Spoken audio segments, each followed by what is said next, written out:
नमस्कार मंडळी, कशात सगळे मजेत ना? मजेत असलंच पाहिजे. तर बघा, आज छान अशी पापलेट आणलेली आहे. तर अगोदर आहे ना, मी पापलेट कापून घेते.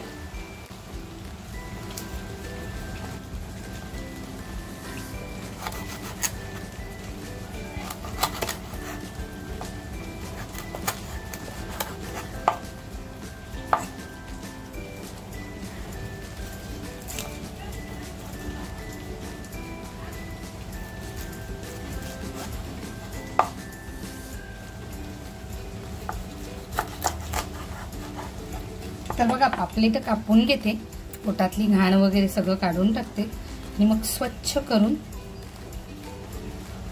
दाखवते. पोट मी चांगलं साफ करून घेतलेलं आहे. थोडंसं वरती जर खवले असतील तर काढून घ्यायचे.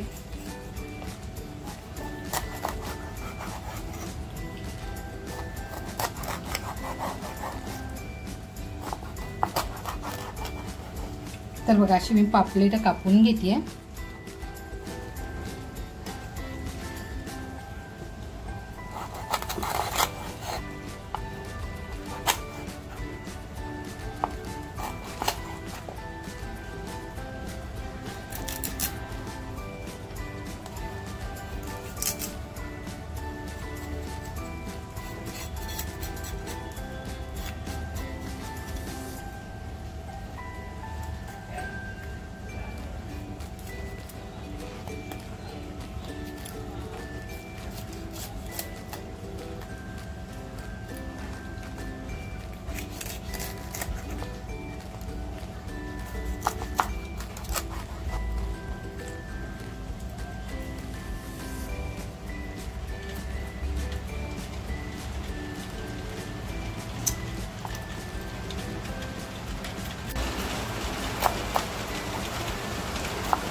तर बघा, आपली पापलेट अशी छान कापून झालेली आहे. धुवून घेते स्वच्छ.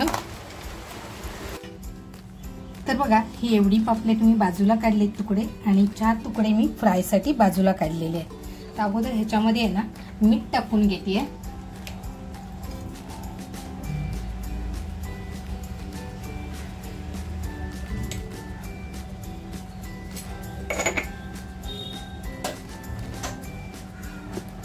आणि बघा, हळद टाकते.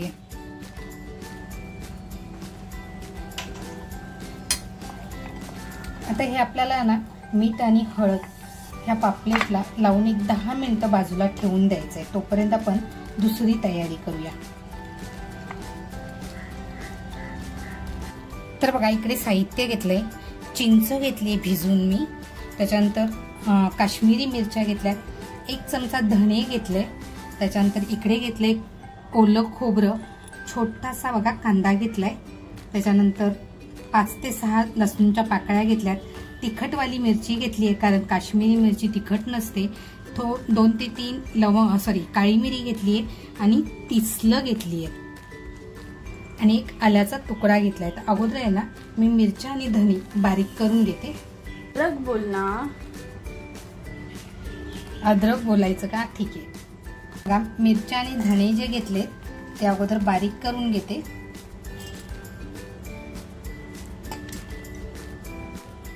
तर बघा, मिरच्या आपल्या अशा साधारण वाटून झालेल्या आहेत. बाकीचं साहित्य घेतलंय, म्हणजे मिरची, कोथिंबीर. आणि बघा, मी तिसलं आहेत ना, तिसलं ही अशी असतात. तिसलं म्हणजे त्रिफळावर का. तर हे सुद्धा आपल्याला छान असं बारीक वाटून घ्यायचंय. जर नसेल वाटायचं तर वरून टेचून टाकलं तरी चालतं.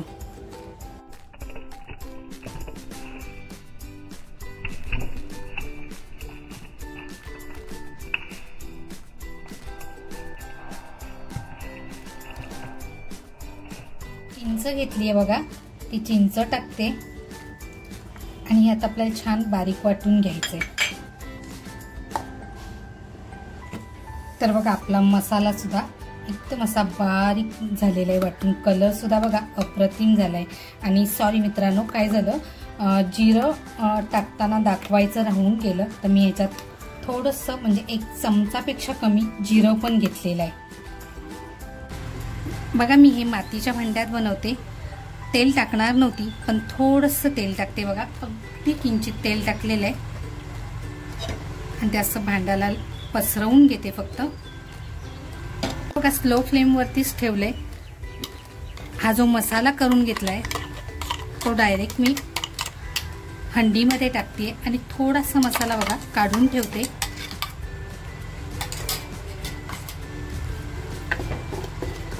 मसाला टाकून झाल्यानंतर आहे ना लगेचच आपल्याला याच्यामध्ये पाणी टाकायचंय, कारण आपल्याला हा काही मसाला फ्राय करायचा नाहीये. मी तेल ह्याच्यासाठी लावलं की मातीचं भांडं आहे,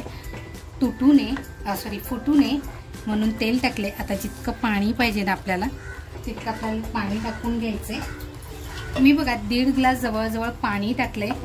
थोडंसं चवीनुसार मीठ टाकते, कारण मच्छीमध्ये आपण मीठ लावलेलं आहे. आणि आता हे छान असं उकळून द्यायचंय बघा. झाकण लावून छान असं उकळवून घ्यायचंय. तर बघा 10 मिनिटासाठी जी मच्छी ठेवली होती ती अशी छान तयार झाली आहे, म्हणजे बघा मॅरिनेट झाली आहे. त्याच्यानंतर ही जी मी फ्रायसाठी 4 तुकडे ठेवले होते त्याला जो हा मसाला काढलाय तो मसाला लावून घेते. आता दुसरं म्हणाल ना तर मी काही लावत नाही आज, ह्या मसाल्यामध्येच त्याला फ्राय करणार आहे. बघा फक्त 4च पीस नाही आहे, तर मी रावसची गाभोळी आहे ती सुद्धा ह्याच्यावर फ्राय करणार आहे. मला छान रावसची गाभोळी मिळाली आणि लेकीसाठी ना थोडीशी कोळंबी आणली, ती सुद्धा ह्या मसाल्यामध्ये मी फ्राय करणार आहे. त्यासाठी कोळंबी आणली होती, ती सुद्धा कोळंबी ह्याच्यामध्ये मी फ्राय करून घेणार आहे.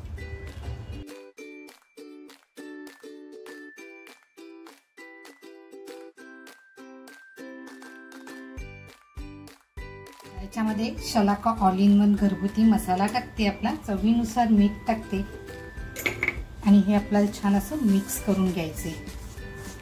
हा बारीक रवा घेतलाय मी.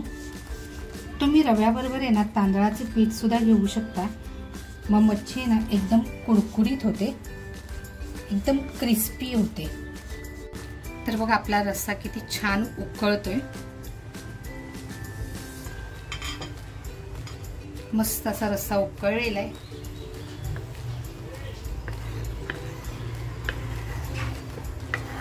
हलक्या हाताने फक्त आपल्याला फिरून घ्यायचे आणि जी मच्छी घेतली आहे ती मी याच्यामध्ये पापलेट सोडते आता.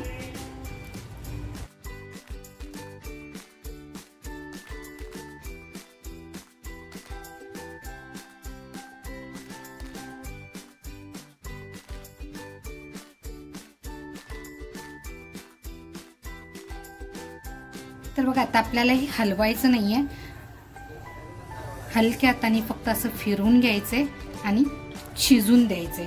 तर बघा झाकण लावून आहे ना 7 ते 8 मिनिटं शिजून देते. तर बघा 2 कोकम घेतले त्याच्यामध्ये टाकते आणि याला आता छान अशी उकळी येऊन देते.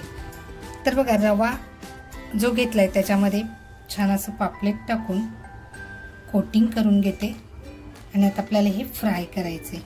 तोपर्यंत आपला रस्सा सुद्धा तयार होतोय. गॅसवर बघा पॅन ठेवून मी तेल तापत ठेवलं होतं. तर आता हे पापलेट जे घेतले ते फ्राय करून घेऊया.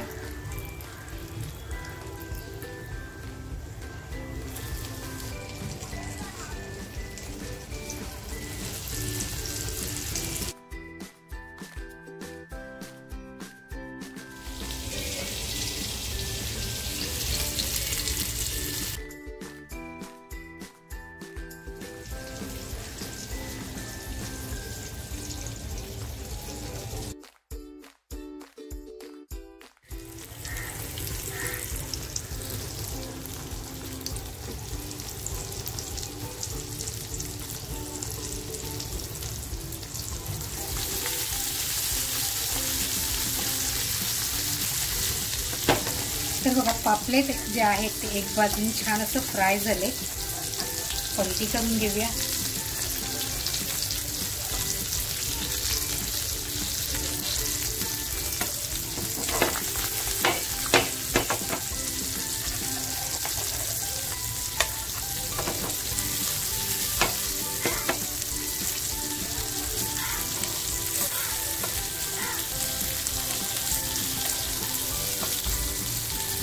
बघा आपली मच्छी सुद्धा छान फ्राय होते आपला रस्सा पण बघूया।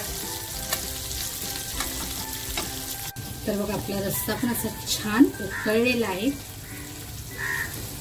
5 मिनिटं झालेली आहेत, अजून आपल्याला 2 ते 3 मिनिटं वाट बघायची आहे। तर बघा आपली मच्छी छान अशी फ्राय झालेली आहे, दोन्ही बाजूनी व्यवस्थित अगदी फ्राय करून घेतली आहे बघा।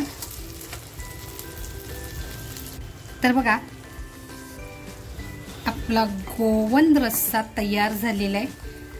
तेल टाकलेलं नव्हतं, अगदी जरासं तेल टाकलं होतं कारण मातीचं भांडं तडकू नये म्हणून। तर बघा अशी ही खोबऱ्याची तवंग कसा वरती आलेला आहे। तर आता गॅस बंद करते आणि अगदी हलक्या हाताने आपल्याला हे आतलं फिश आहे ते काढायचे। पण बघा आपला रस्सा जास्त घट्टही नाही आणि जास्त पातळही नाही। ते गॅस बंद करते। तर बघा हे 5 मिनिटं असंच ठेवते। गॅस बंद केल्यानंतर सुद्धा रस्सा आपला छान असा उकळत आहे। म्हणजे बघा मातीच्या भांड्याची एक खासियत आहे, हे आपलं पारंपरिक आहे। त्याच्यानंतर गॅस बंद करून सुद्धा त्याच्यामध्ये अन्न हे शिजत राहतं। म्हणजे आता बघा गॅस बंद करून 2 ते 3 मिनिटं झालेली आहेत, तरी असं मस्त ते गरम राहते। तर बघा गॅस बंद करून 5 ते 10 मिनिटं झाली होती। तवंग सुद्धा किती छान आलंय आणि म्हणाल ना थोडीशी तेलाची तरी आलेली आहे। तर बघा पापलेट आपल्याला आहे ना हलक्या हाताने काढून घ्यायचे।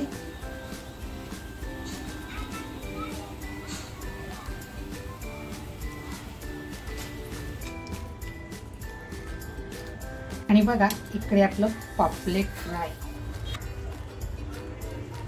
त्याचबरोबर गाभोळी सुद्धा फ्राय केलेली आहे आणि कोळंबी सुद्धा फ्राय केलेली आहे। तर मित्रांनो बघा कमी तेलामध्ये बनवलेली ही फिश करी, पापलेटची फिश करी आणि त्याच मसाल्यामध्ये बनवलेले हे पापलेट फ्राय, ही रेसिपी तुम्हाला कशी वाटली, आवडली असेल तर नक्कीच लाईक शेअर सबस्क्राईब करा। ही मी बनवले गोवन फिश करी, पण ह्याच्यामध्ये आहे ना मी काळी मिरीचा पण वापर केलाय, थोडासा तिखटपणा येण्यासाठी, कारण आमच्याकडे तिखट खाल्लं जातं आणि त्यासाठी आहे ना मी काळी मिरीचा वापर केलेला आहे। तर ही रेसिपी तुम्हाला कशी वाटली, आवडली असेल तर आवर्जून तुमच्या कमेंटमधून कळवा। तुमच्या घरी नक्की बनवून बघा आणि लाईक शेअर करायला विसरू नका। त्याचबरोबर स्वतःची काळजी घ्या आणि अजूनपर्यंत सबस्क्राईब केलेलं नसेल तर नक्की सबस्क्राईब करा। थँक्यू।